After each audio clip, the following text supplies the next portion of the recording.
የቀጥታ ስርጭት ለማስተላለፍ አገሬ ቲቪ እንደምታውቀው አዲስ አይደለም። ኦልሞስት 3 እና ከዛ በላይ ዓመታት ብዙ ኤክስፒሪየንስ አለ። የሀገር ውስጥ ግን አዲስ የሆነብን ምንድነው መሰለ ኢንተርናሽናል የሆኑ ከውጭ ተቀብለን እናስተላልፋቸው የቀጥታ ስርጭት ሲሆን ይሄ ለኛ አዲስ ነው። እንደውም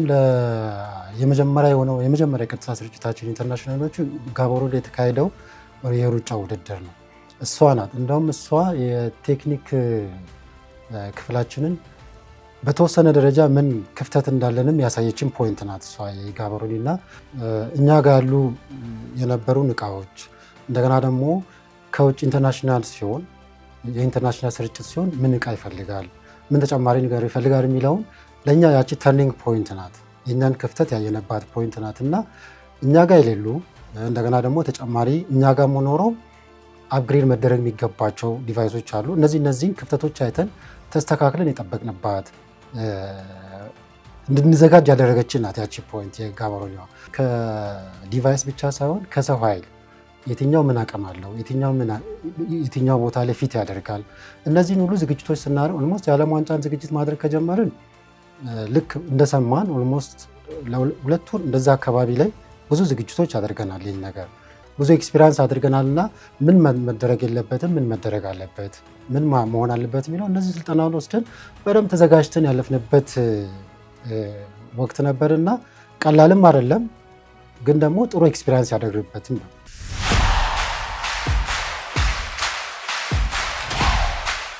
የ26 ዓለም ዋንጫ ለብዙዎቻችን አዲስ ኤክስፒሪያንስ ሆኖ ነው ያለፈው። ለመጀመሪያ ጊዜ በጣም በርካታ ሀገራት የተካፈሉበት ነው። በዓለም ዋንጫ መድረክ ታይተው የማያውቁ ሳይሆን በማጣሪያው እንኳን የመካፈል እድል ያጡ ሀገራት ጭምር የተመለከትንበት ነው። የተሳታፊዎች ቁጥር ብቻ ሳይሆን የተጫዋቾቹ ቁጥር መብዛት፣ ከዚያ ውጭ ደግሞ ያው ዓለም ዋንጫ ሰሜን አሜሪካ ላይ ሲካሄድ ለእኛ ሀገር ተመልካች ምቾት የሚሰጥ አይደለም እንደምታውቀውና እሱ በራሱ ሌላ ኤክስፒሪየንስ ነው። ለእኛ ለጋዜጠኞች ሲሆን ደግሞ እያንዳንዱ ጨዋታ መከታተል፣ የጨዋታዎቹን ውጤት ተመልካቾች ለአድማጮች ማድረስ፣ እነሱን መተንተን ደግሞ ሌላ ስራ ስለሆነ እንደ ተጨማሪ ኃላፊነት የሚወሰድ ግን ደግሞ በዛው ልክ ጥሩ የሚባል ልምድ ያገኘንበት ነው። ከጨዋታ አንጻር ከተመለከትነው ደግሞ ገራሚ የሚባሉ ጨዋታዎች፣ ያልተጠበቁ ውጤቶችን የተመለከትንበት፣ ለምሳሌ እንደ ጀርመን አይነት ሀገራት ቀድሞ የተሰናበቱበት፣ በአጀማመሯ ደከም ብትልም አርጀንቲና እስከ ፍጻሜ የደረሰችበት፣ ትልልቅ የምትላቸው ሀገሮች እንደ ፈረንሳይ በወቅታ መረጃ መሰረት የዓለም ዋንጫውን የማሸነፍ ቅድሚያ ግምት ያገኘችው ሀገር በእንዲህ አይነት ሁኔታ በስፔን ተሸንፋ የተሰናበተችበት ብዙ ነገሮችን ማንሳት ይቻላል። በግሌ በጣም ትልቅ ኤክስፒሪየንስ ያገኘሁበት፣ የተዝናናሁበት፣ ከስራ ጋር ያሳልፍኩበት ዓለም ዋንጫ ነው ብሎ ማንሳት ይቻላል።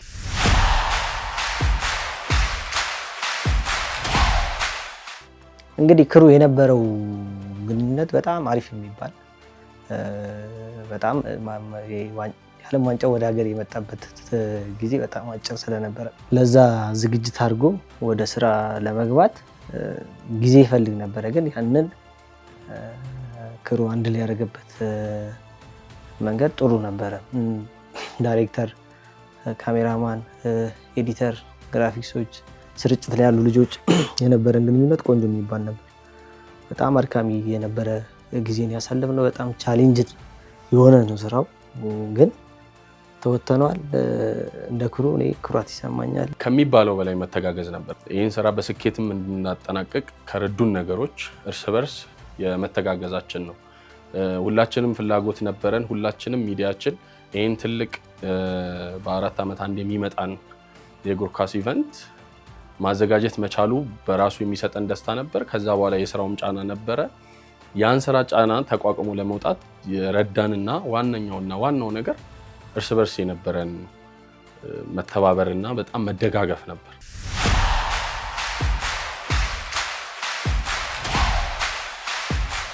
እንግዲህ በአጠቃላይ እነዚህን 39 ቀናቶች በአብዛኞቻችን ባለሙያዎች ከቤታችን ርቀን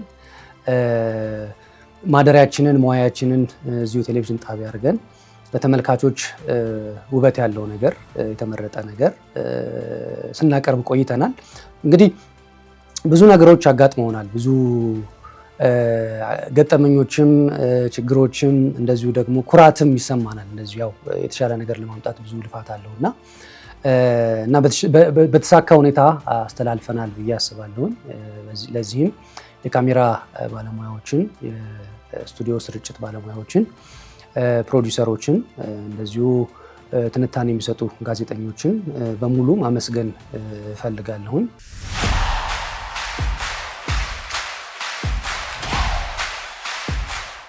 የዓለም ዋንጫ በሀገሬ ይህንን የዓለም ዋንጫ ከህፃነት ጀምሮ የነበረን ትዝታዬን ወስዶብኛል። ማለት የነበረውን ሪፕሌስ ነው ያደረገብኝ። ምንድን ነው በፊት የነበረ ለኳስ ያለን ጉጉት፣ ጨዋታዎች ምናምን እሱን ለማየት ነው። አሁን ልክ ዓለም ዋንጫ ሲመጣ ይመስለኛል ከዚህ በኋላ ማስታወሰው እዚህ ያለውን ትርምስ ነው ማስታወሰው፣ እዚህ ያለውን ጭንቀቶች ነው ማስታወሰው። ገብቷል። ከባድ ጊዜ ነበረ። ብዙ ኃላፊዎች ማለት ከላይ እስከታች ሀገሬ ቲቪ እንግዲህ እንደምታውቀው በወጣት የተገነባ ነው ከላይ ጀምሮ። ነገር ግን ሁሉም እዚህ ናቸው። ሁሉም ማለት በሚቻል ደረጃ ሁሉም እዚህ ናቸው እና ያ የኔ አሁን የነበረኝን የዓለም ዋንጫ ትዝታ በሀገሬ የመጣው የዓለም ዋንጫ በዚህ ሪፕሌስ ያደረገብኝ ይመስለኛል። አሁን ወደፊት ማስታወሰው ሽታው ምናምን የሚታየኝ ይሄ ነገር ነው የሚሸተኝ ከዚህ በኋላ ይመስለኛል። እና የዓለም ዋንጫ ሲመጣ ይሄን ነው ማስታወሰው የሚመስለኝ እና የነበረው እንትን በጣም ደስ ይላል። ቲም ውስጥ የነበረው ልጆች በቃ ማንም ከማንም ትእዛዝ አይጠብቅም። ሁሉም እዚህ ጋር ይሄ የኔ ስራ ነው፣ ይሄ የኔ ነው፣ ይሄ ከሌ ነው የሚል የለም። ሁሉም እየተሯሯጠ የነበረውን ክፍተት ባለበት ቦታ ሁሉም ይሞላ ነበር። ቤተሰብ እዚህ ባይኖርም አብሮ ከኛ ጋር ስራ ቦታ ባይመጣም በተለይ እኔ የቴሌቪዥን ጣቢያ ሰራተኛ፣ የከባድ ሹፌር ሰራተኞች፣ እነዚህ የመሳሰሉ ሰራተኞች ቤተሰብ አብራቸው ነው የሚሰራው። ከሆኑ ምክንያቶች ከ2 ከ3 ቀን በስተቀር በተለይ ባለትዳር ስትሆን ቤተሰብ ሲኖር ውጭ የማደር እንትን ፕሮባቢሊቲ በጣም ዝቅተኛ ነው። ውጭ ማደር እንትን ዝቅ ነው የሚለው እና ለብዙ ቀናት ውጭ ሳድር ይሄን አንደርስታንድ አድርጎ ይሄን ተረድቶ የስራው አካል ነው ብሎ ቤተሰብ አብሮ ረድቶ ተገንዝቦ የስራ አካል ነው ብሎ ወስዶ ስታይ ብቻህን አይደለም እየሰራ ያለው፣ ልጆች አብረው እየሰሩ ነው፣ ባለቤት አብራ እየሰራች ነው። ስለዚህ ይሄ የሀገሬን የዚህ በተለይ ዓለም ዋንጫን ስራ አጠቃላይ ስታየው ብዙ ሰው ኮንትሪቢዩት ያደረገው የብዙ ሰው ውጤት ነው እና በጣም ደስ እንትን ውስጥ ጭንቀት ውስጥ ያለ ግን መጨረሻው ደግሞ ያማረ ሲሆን እንዲህ አእምሮ ስታየው በጣም ደስ የሚል መዓዛ ያለው ነው።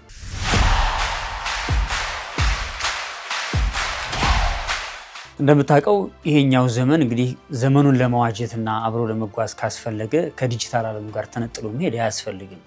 እንደ ሀገሬ ቴሌቪዥን ደግሞ ዓለም ዋንጫን የሚያክል ትልቅ ዓለም ላይ አሉ ከሚባሉ መድረኮች በቀጥታ ስርጭት ሽፋን የብሮድካስት መብቱን ሲወስድ የዲጂታል ዓለሙን መዘንጋት ፈጽሞ አይቻልም እና ለ24 ሰዓታት በሚባል ደረጃ እያንዳንዱን እውነት ለተመልካቾች ለአድማጮች ስናደርስ ነበር። እንደምታውቀው ለምሳሌ አንዱን ጨዋታ ነጥለን ብንወስድ ከጨዋታው አሰላለፍ እስከ ጨዋታው ትንታኔ በቴሌቪዥን የሚሰሩትን ወደ ዲጂታል ዓለሙ የመውሰድ ዲጂታሉ ላይ ራሱን ችሎ እንዲሰራ ያደርግበት መንገድ በጥሩ የሚነሳ ነው ብሎ ማንሳት ይቻላል።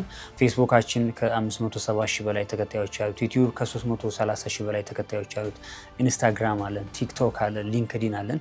በቻልነው አቅም ሁሉ በእነዚህ ፕላትፎርሞች ለሁሉም ማህበረሰብ ተደራሽ ለማድረግ ጥረት ስናደርግ ነበረ። ስለዚህ ይሄኛው የዲጂታል ዓለም ከተመለከት ነው በሚገባ ለተመልካቾች ለአድማጮች ያደረስንበት ነበረ። ጨዋታው ከመጀመሩ በፊት እንደምታውቀው በጣም በርካታ ጉዳዮች ይወጣሉ። እነሱን ፋክቶች የማረጋገጥ ለተመልካቾች እውነታውን የማድረስ አዳዲስ ጉዳዮችን ዲሲሚኔት የማድረግ መረጃዎችን የማድረስ ስራዎችን ስንሰራ ነበረ። ከተመልካቾች ጋር ጥሩ የሚባል ጊዜ ነበረን። የሚመጡ ኮሜንቶች ገንቢ የሚባሉ ቀጣይ ብንሰራባቸው ሀገሬ ቴሌቪዥንን ዲጂታል ሀገሬን ሊቀይሩ የሚችሉ በርካታ ሀሳቦችን ከተመልካቾች ከአድማጮች የወሰድንበት እኛም ያለን ያካፈልንበት ከተመልካቾቻችንም ከአድማጮቻችንም ብዙ እውቀት የቀሰምንበት መድረክ ነው ብሎ ማንሳት ይቻላል። እንግዲህ ቀደም ብዬ እንዳነሳውልህ ዲጂታል ሀገሬ ዓለም ዋንጫን ብቻ አይደለም በዚህ መልኩ የሚያስተላልፈው ሌሎች ፖለቲካዊ፣ ማህበራዊ ጉዳዮችንም ለተመልካቾች ለአድማጮች ማድረሱን ይቀጥላል። ከዚያ ውጭ ሀገሬ ቴሌቪዥን ለቀጣይ 4 ዓመታት ከስፖርቱ ጋር የተገናኙ ትልልቅ ሁነቶች አሉት በቀጥታ የሚያስተላልፋቸው። ለምሳሌ በቅርብ የሚጀምረው ከ20 ዓመት በታች የዓለም አትሌቲክስ ሻምፒዮና በአሜሪካ ይካሄዳል። እሱም በቀጥታ ስርጭት ሽፋን እንሰጣለን። የሲድኒ ማራቶን እንዲሁ ቀጥታ ስርጭት ሽፋን የምንሰጠው ነው። ሌሎች ትልልቅ የሚባሉ የስፖርት ሁነቶችን በቀጥታ ሽፋን የምንሰጣቸው ናቸው። ይሄ ደግሞ በቴሌቪዥኑ ብቻ ሳይሆን በዲጂታል አማራጮቻችንም አዳዲስ ጉዳዮችን ዓለም ዋንጫን ሁሉ እንዳደረስ ነው ሁሉ በእነዚህ አማራጮች ለሁሉም ኦዲየንሶቻችን እንደርሳለን ብለን እናስባለን። ከስፖርት ውጭም ሌሎች ጉዳዮችን አብረን ኢንተርቴን እያደረግን ከተመልካቾች ሀሳብ እየተቀበልን የምንቀጥልበት እድል ተጠናክሮ ይቀጥላል ማለት ነው።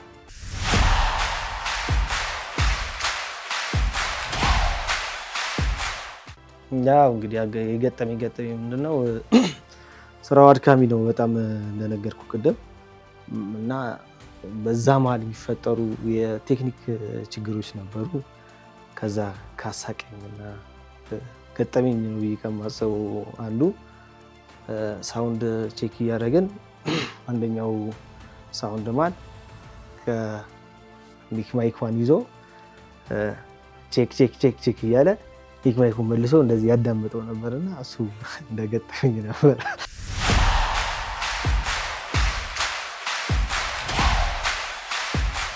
እኔ ብዙ ነገር ተምረዋል።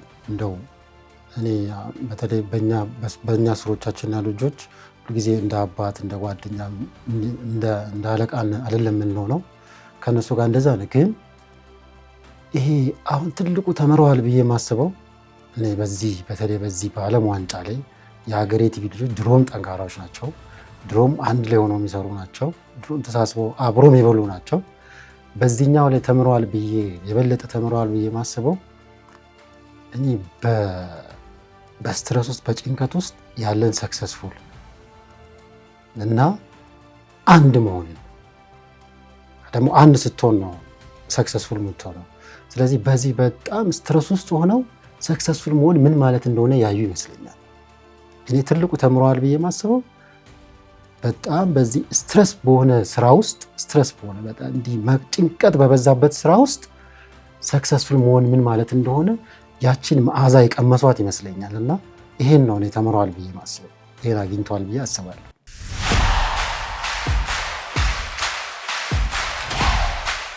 እውነት ለመናገር ይሄ ለኔ ሌላ ትልቅ እድልም ትልቅ ኤክስፒሪየንስም ነው እና እንደምታውቀው አንዳንዴ ድካምህ ከንቱ የሚሆነው ድካም ሆኖ ብቻ ሲቀር ነው እና እኔ ድካሜን አስታውሻለሁ አላውቅም። እውነት ለመናገር እዚህ ቢሮ ያደርንባቸው በጣም በርካታ ቀናቶች አሉ።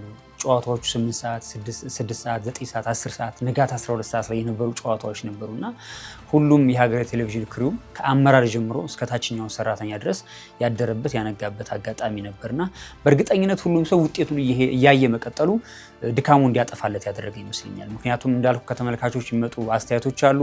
በስራዎቻችን ውጤቶቻችን ወዲያው እየለካናቸው እየገመገምናቸው መሄዳችን ድካሞቻችን እንድንረሳቸው ጭምር አድርጎናልና እኔ አሁን መለስ ብዬ ሳየው የደከመኝ የሚመስሉ ቀናቶች ነበሩ፣ ግን እነዚያ የድካም ቀናቶች በውጤት የተቀየሩ ነበሩ ብዬ አምናለሁ። ከዛ ውጭ ግን አንድ በጣም ማመስገን የምፈልገው የሀገሬ ቴሌቪዥን ሙሉ ሰራተኛ ይገርመኛል።